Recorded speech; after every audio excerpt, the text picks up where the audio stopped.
दोस्तों, ये कहानी एक ऐसे व्यक्ति की है जिसे जुआ खेलने की बहुत ही गंदी आदत।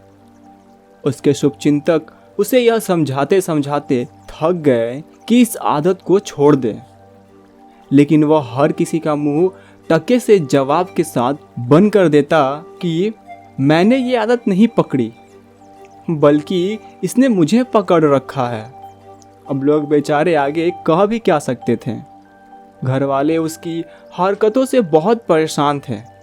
उन्होंने सोचा कि शादी करा देने से इसके सिर पे जिम्मेदारियों का बोझ पड़ेगा, जिससे शायद ये रास्ते पे आ जाए। सो उस उम्मीद में बेचारे को घोड़ी पे चढ़ा दिया गया। शादी के बाद कुछ दिन तक वो सब ठीक चल रहा था, लेकिन तभी वो फिर से जुआ खेलने लगा। अब घर वालों के साथ ही साथ पत्नी भी परेशान होने लगी। फिर एक दिन पत्नी पति की आदतों से तंग होकर उसे एक संत के पास ले गई। पत्नी ने सारी बातें सच सच साधु महाराज को बता दी। महाराज जी ने कुछ देर विचार करने के बाद अगले दिन आने को बोल दिया। अगले दिन पति पत्नी आश्रम पहुंचकर देखते हैं कि साधु महाराज एक पेड़ को पकड़कर खड़े हैं। उन्होंने संत से पूछा, महाराज, आप ये क्या कर रहे हैं? इस तरह से इसे क्यों पकड़े हैं? संत ने कहा, आप लोग कल आइएगा। इस तरह वो दोनों वापस घर लौट गए। अगले दिन फिर जब वापस आश्रम में लौटे तो भी दृश्य पहले वाला ही था। साधु महाराज वैसे ही पेड़ से लिपट कर खड़े थे जैसे कल थे। उन्होंने पूछा, महाराज, आप ये कर क्या रहे हैं? संत ने उत्तर दिया, यह पेड़ मुझे छोड़ ही नहीं रहा है, आप कल आइएगा। पति पत्नी को साधु का व्यवहार थोड़ा अजीब लगा। वे अगले दिन फिर आए। दिन जरूर बदला था, लेकिन साधु महाराज का व्यवहार नहीं।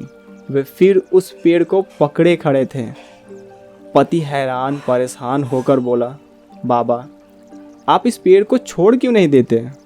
साधु ने फिर वही सीधा और अजीब जवाब दिया, मैंने कहाँ इस पेड़ को पकड़ा है, बल्कि इस पेड़ ने मुझे पकड़ रखा है। पति हंसते हुए बोला, महाराज, आप इस पेड़ को पकड़े हैं, ये पेड़ आपको नहीं।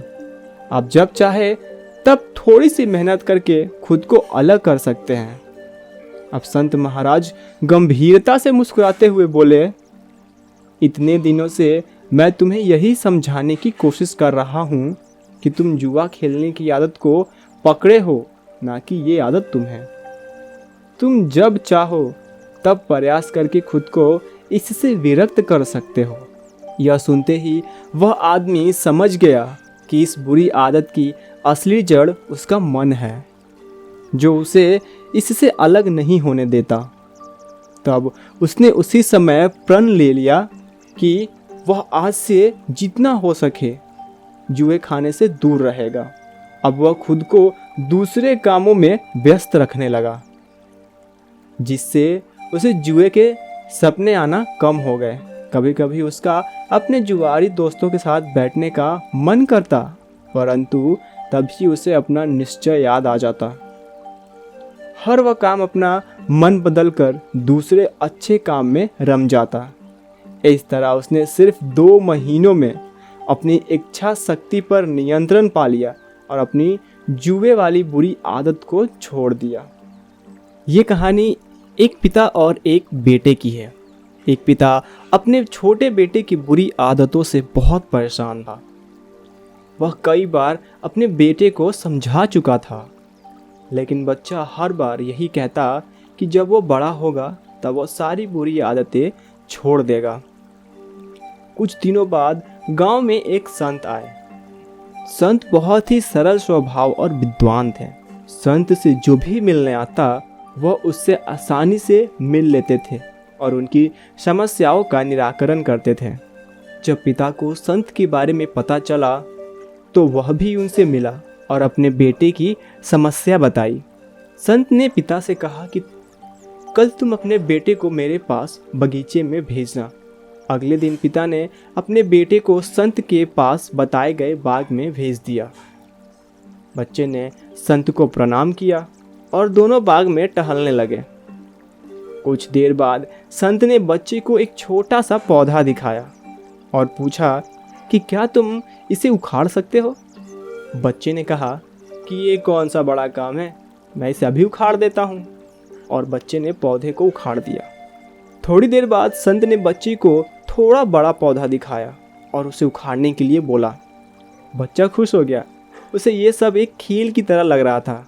बच्चे ने पौधे को उखाड़ना शुरू किया तो उसे थोड़ी ज़्यादा ताकत लगानी पड़ी, लेकिन उससे पौधा उखाड़ लिया।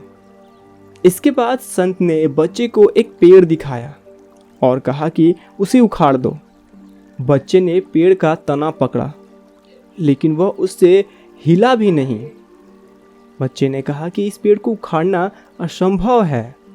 संत ने बच्चे से कहा कि ठीक इसी तरह बुरी आदतों को जितनी जल्दी छोड़ देंगे उतना अच्छा रहेगा।